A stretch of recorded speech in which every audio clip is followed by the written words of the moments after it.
at a loss right now. No, man. What? They're right there. You left them there forever. Oh, what a nice guy. See, look at after all that wobbling, he just shares his Sour Patch Kids. What a nice guy. Well, if I wobbled people and didn't share my Sour Patch Kids, then they would really hate me. Yeah. So, dude, congratulations on Thank you. one hell of a run. Thank you. Let's talk about it. Starting with winners quarter. So you played Cobol. Played Cobol, yes. I haven't played him since we played a couple friendlies, but we haven't played a match since Mole before Fight Pit 5. Wow. So it's been a while. Yeah. And at that tournament, it was winners finals and grand finals, and he 6-1'd me, and the one had he SD'd, there was some crazy jank stuff, he accidentally lasered standing in front of me, and I wobbled, super crazy. But I've been playing the Fox matchup a lot lately. I've been playing Professor Pro. I housed him for Pound and for Super Nebulous. Been playing Hacks a lot, and so I've been learning the matchup a lot better. So I was really looking forward to getting to play him, and it was everything I remembered and more. Yeah. All right. So rough. He gave me the business. He gave you the business winners cards. You dropped down to losers. You play Stango. Right off the bat. The young god. You kind of gave him the business. Yeah. There was a point. Game 1. So another cool thing about Fight Pit is every single set in Top 48 was recorded. Every single one. They had a litany of recording setups, so you're going to be able to see all of them eventually once Fight Pit releases them. You'll see one match between Stango and dizzkidboogie where it's down 4 stocks to 1. Dizzkid has 0%. That was how the set went, basically. It was not pretty. We saw him go Falcon game 3, right? He went Marth game 1, which is his main, and he went Fox game 2, which he has a really good Fox. He uses it in teams a lot. And then he went Falcon game 3. Game 3 was actually the closest one. I think it was a 2-stock. But it was actually really interesting. Stango and we talked afterwards because he doesn't really know the matchup. He's from Philadelphia, and there aren't really any super strong Ice Climber players there. And I showed him some things and talked to him about it. And I feel bad that I did because he 3-0'd Fork later in the tournament, and Fork's my friend.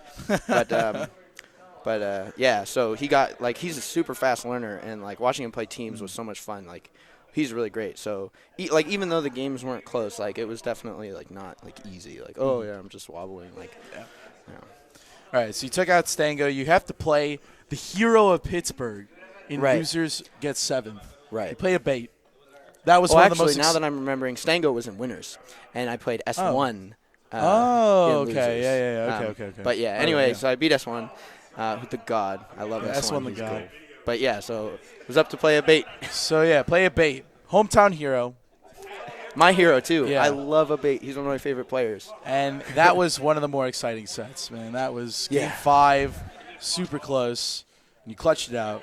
And then the same thing happened with Hugs. And I want to make a specific note. No. A specific note. I hope you're not saying what was it, game 3? Yeah, game 3 comes. I thought it was game 3 when it came down to your Sopo. Was it 1-1? Oh, yeah, right. Game 3. Okay. Don't know. This man's Sopo versus Hugs. Flashbacks of EVO 2015. He gets the kill, wins the game. At Genesis 3. No. We're hanging out. We're talking. We're shooting the crap.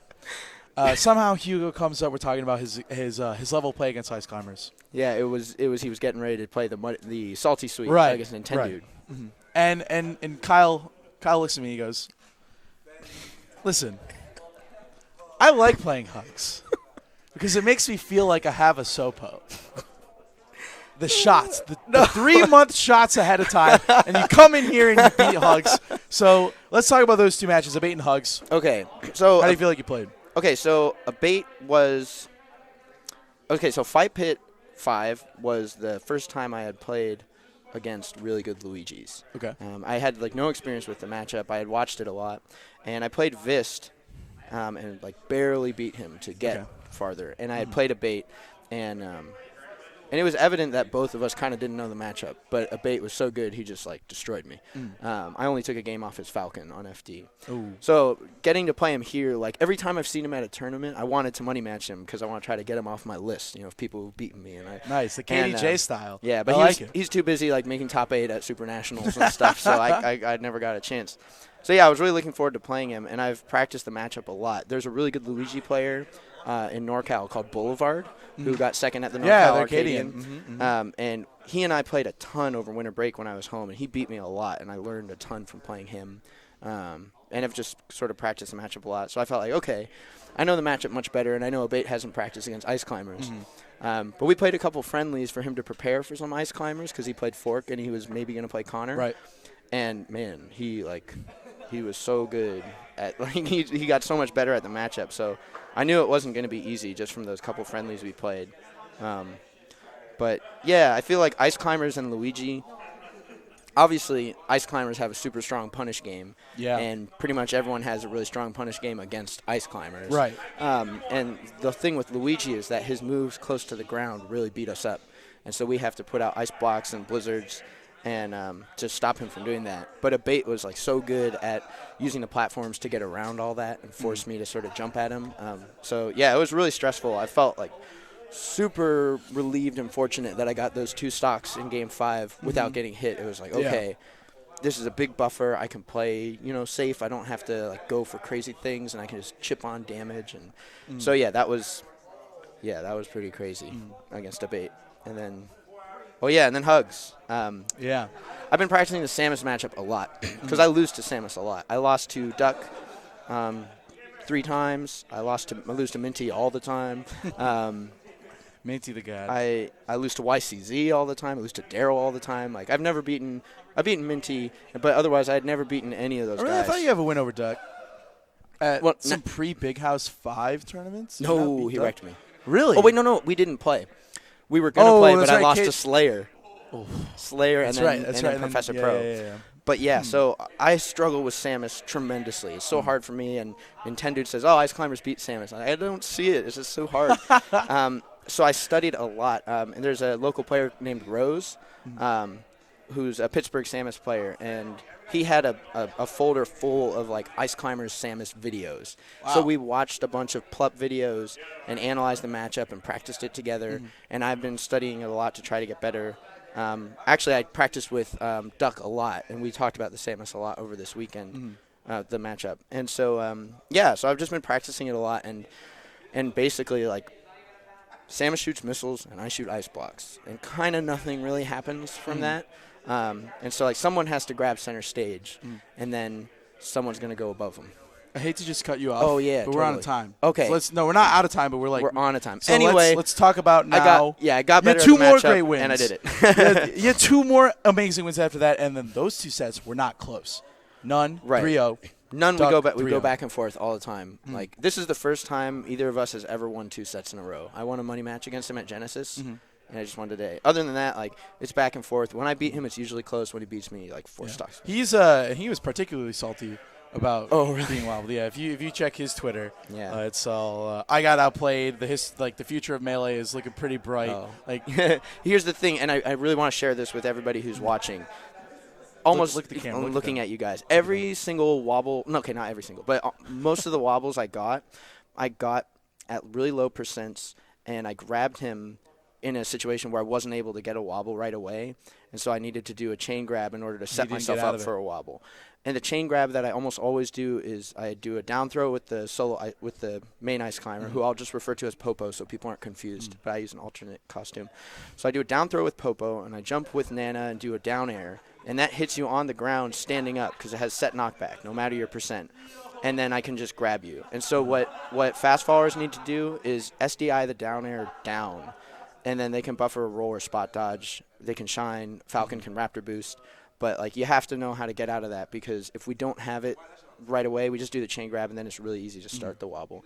So I got a lot of that on None, and I was fortunate that he wasn't getting out of it. But, yeah, I felt really good about how that went. Yep, and then Duck was I was super surprised about that. Yeah. It's always really hard business. against him. You actually gave him the business. I feel like my solo climber is finally starting to move in an effective way where I can actually do things with it. And I'm learning how to use dash dancing, which is kind of sounds like a silly thing for someone to say. Yeah.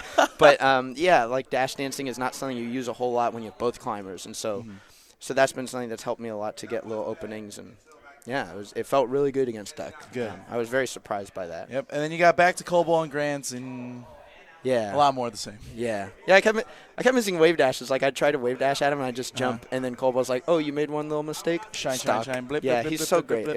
It was He's a lot amazing. of fun. I had a really great time. All right. We're not going to talk about doubles. Yeah, but good stuff this weekend. Congratulations. Thank you my so man. much. You can find him at Kyle Athade.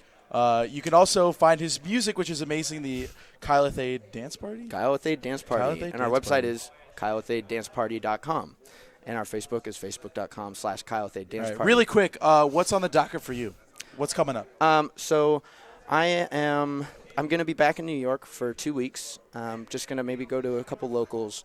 And then I'm going to DreamHack in Nice. Austin, which I'm really excited for. Cool. And then going to try to go to Arizona, maybe play some locals, and make my way back home to California, where I have I'm working with my dad's jazz band. Oh, cool. He's a middle school music teacher. And then, then just like getting ready for Evo and all that. I'm really excited for it. But, yeah, our band is playing at SmashCon. Awesome. So the Kyle Athade Dance Party is going to be at Super SmashCon, so everyone should go to it.